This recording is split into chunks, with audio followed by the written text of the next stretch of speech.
ಇದು ಬಿಸಿಲುಗಾಯಿ, ಇದನ್ನು ಇಲ್ಲೇ ಬಿಟ್ಬಿಡ್ತಾರೆ, ಇದನ್ನು ತೊಗೊಂಡೋಗಲ್ಲ. ಇದು ಒಂದು ಸಣ್ಣ ಹೂಜಿ ಅಂತ ಹೊಡೆದಿರ್ತದೆ. ಆ ಹೂಜಿ ಹೊಡೆದಾಗ ಇದರ ಆಕೃತಿ ಚೆನ್ನಾಗಿರೋಕ್ಕಿಲ್ಲ, ಇದನ್ನು ಮಾರ್ಕೆಟಿಗೆ ತೊಗೊಂಡೋಗಿಲ್ಲ. ಇದ್ರೆ ಹೆಚ್ಚು ಮಾರ್ಕೆಟಿಗೆ ತೊಗೊಂಡೋಗೋದು ಇಂಥ ಕ್ವಾಲಿಟಿ ಇರೋವಂಥ ಹಣ್ಣುಗಳನ್ನೇ ತೊಗೊಂಡೋಗುವಂಥದ್ದು. ಇಲ್ಲಿ ನೀವು ಹೇಳೋ ಥರ ಯಾರೋ ವಿಡಿಯೋ ಮಾಡಿರೋ ಥರ ಯಾವುದೇ ಕಾರಣಕ್ಕೂ ಕೆಟ್ಟದನ್ನು ವಿಷ ಬೀಜ ಅಂತ ವಿಷನ ಹಾಕುವಂಥ ಕೆಲಸ ರೈತರು ಮಾಡ್ತಾಯಿಲ್ಲ. ಈ ದೇಶಕ್ಕೆ ಅನ್ನ ಹದಿತಾ ಇರೋರು, ಎಲ್ಲ ಜೀವರಾಶಿಗಳಿಗೆ ಊಟವನ್ನು ಕೊಡ್ತಾ ಇರೋರು ರೈತರು ಅಂತ ನಾನು ಹೇಳೋಕ್ಕೆ ಭಾಳ ಸಂತೋಷದಿಂದ ಹೆಮ್ಮೆಯಿಂದ ಹೇಳ್ತೀನಿ. ಹಾಗೆ ಸ್ನೇಹಿತರೆ, ಇದನ್ನು ನೋಡಿ, ಈ ಥರ ನಾವು ಕುಯ್ತೀವಿ ಅಂದ್ಕೊಳ್ಳಿ. ಈ ಕುಯ್ಯೋ ಸಂದರ್ಭದಲ್ಲಿ ಇದನ್ನು ಕುಯ್ದುಬಿಟ್ಟು ಜಾಸ್ತಿ ದಿವಸ ನಾವು ಮಡಗೋಕ್ಕಾಗಲ್ಲ.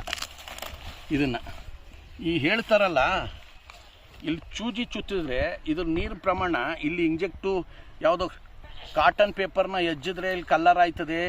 ಇದ್ರ ಕಲ್ಲರ್ ಈಗ ನಿಮ್ಮ ಎದುರುಗಡೆ ಕುಯ್ದಿದ್ದೀನಿ, ಯಾವ ಥರ ಇದೆ ಕಲ್ಲರು.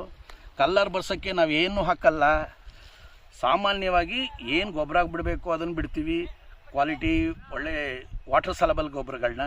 ಹಾಗಾಗಿ ಇದು ಕಲ್ಲರು ಮತ್ತು ಸೃಷ್ಟಿನೇ ಹಂಗಿದೆ. ಇದೊಂದೇ ಅಂತಲ್ಲ, ಪ್ರತಿ ಹಣ್ಣುಗಳಲ್ಲಿ ಈಗ ಎಳ್ನೀರಿಗೆ ಯಾರಾದರೂ ಸಿಹಿ ಹಾಕ್ಬಿಟ್ಟು ಎಳ್ನೀರನ್ನ ಪ್ಯಾಕ್ ಮಾಡಿರ್ತಾರ, ಇಲ್ಲ ತಾನೇ? ಅದನ್ನು ಗುಲ್ಕಸ್ ಅದು ಕುಡಿದ್ರೆ ಸ್ವಲ್ಪ ಶಕ್ತಿ ಆಗೋವಂಥದ್ದು.